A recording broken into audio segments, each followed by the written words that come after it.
What's up guys, I'm Andy from 1A Auto. Here I have this neat tool. This is actually a fluid extractor.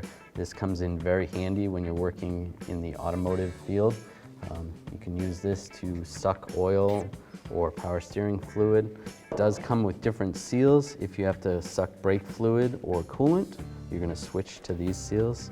You just pull this off right here, pull this out, switch those seals over to these ones. If you need this tool, click the link in the description and head over to 1aauto.com.